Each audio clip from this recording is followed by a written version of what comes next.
मौलाना फजल रहमान की कतर में हमास सरबराह इस्माइल हानिया और खालिद मशल से मुलाकात।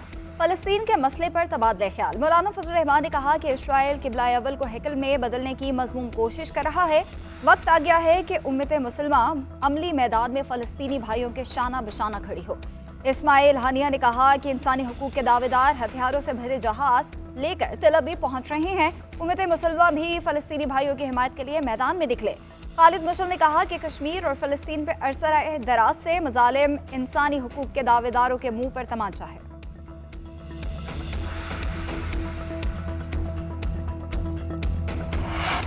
पूरी कौम फलस्तीन में होने वाले मजालिम पर गमजदा है। पाक फौज और अवाम का वही मौकिफ है जो कायदे आजम का मौकिफ था। पॉलिसी में कोई तब्दीली नहीं आई। हाफिज ताहिर अशरफी की मीडिया से गुफ्तगू। कहते हैं गवादर और PF एयरबेस पर दहशतगर्दी के हमले हुए। पाक फौज ने इन हमलों को नाकाम बनाया। पाकिस्तान में सरमायाकार आ रहे हैं जो पाकिस्तान दुश्मन अनासर को पसंद नहीं। खुदकुश हमले, तनसीबात पर हमले शरई और कानूनी तौर पर जायज़ नहीं। पाकिस्तान में कुछ लोग सिर्फ प्रोपेगेंडा करना चाहते हैं। वज़ीर दाखिला से मुतालबा करता हूँ मनफी प्रोपेगेंडा करने वालों के खिलाफ एक्शन होना चाहिए। 9 मई के वाक़यात पर सजा हो चुकी होती तो ऐसे मनफी प्रोपेगेंडा ना होते।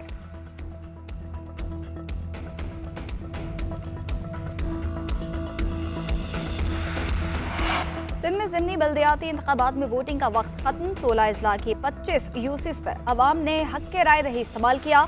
मेयर और डिप्टी मेयर ने भी वोट कास्ट किए। मुर्तज़ा वहाब कहते हैं हम पर मुकामी और गैर मुकामी के इल्ज़ामात लगाए जा रहे हैं। पीपल्स पार्टी अकेले ही मैदान में खड़ी है।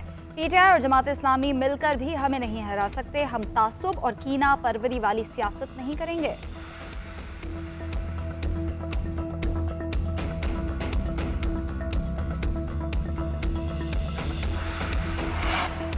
सिंध ज़िमनी बल्दियाती इलेक्शन में बदनज़मी की शिकायत। UC 7 में खवातीन के बूथ में मर्दों की एंट्री। जमात इस्लामी और पीपल्स पार्टी का बदतमीजी का इल्ज़ाम। कहा PP कारकुनान ने धांधली की।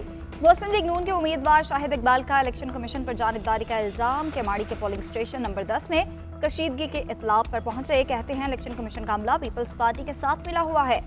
SHO हमारे पोलिंग एजेंट को धमकियां दे रहा है। जमात इस्लामी ने भी धांधली का खदशा जाहिर कर दिया। अमीर जमात इस्लामी सिंध अमीर हुसैन मेहनती ने कहा कि पिछली मरतबा पीपल्स पार्टी ने मेयर की निशिस्त पर डाका डाला था। उम्मीद करते हैं मेयर के लोगों को नाजायज रिलीफ नहीं मिलेगा।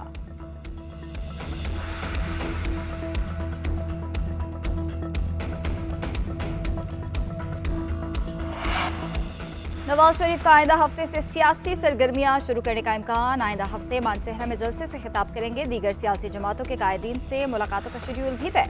पार्टी ज़राए के मुताबिक इजलास में नवाज शरीफ के मुल्क भर के दौरों का फैसला किया गया। 10 नवंबर के बाद 4 सूबों के दौरों का आगाज करेंगे।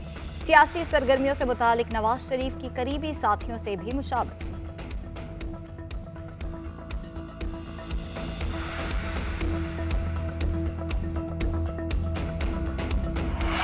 हमारी अफवाज ने ऑपरेशन रद्दुल फसाद से मुल्क को अमन का गहवारा बनाया। मियांवाली में दहशतगर्दों का हमला नाकाम बना दिया गया।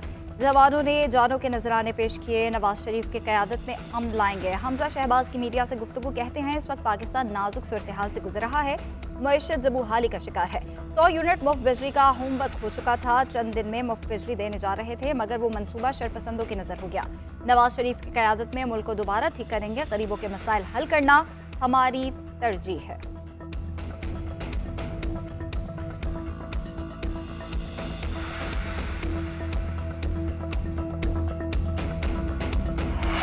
साबिक विफाकी वजीर फवाद चौधरी 2000 जिस्मानी रिमांड पर पुलिस के हवाले बख्तरबंद में इस्लामाबाद कचहरी पेश किया गया। पुलिस ने मौक़िफ़ इख्तियार किया कि फवाद चौधरी ने शहरी से नौकरी के लिए 50 लाख रुपए रिश्वत ली। वापसी का तकाजा करने पर जान से मारने की धमकी दी। मुलजिम ने तफ्तीश करनी है। अदालत ने पुलिस की इस्तदा पर जिस्मानी रिमांड दे दिया। फवाद चौधरी को मुंह पर कपड़ा ढांपकर अदालत पेश करने पर फैसल चौधरी का एतराज़।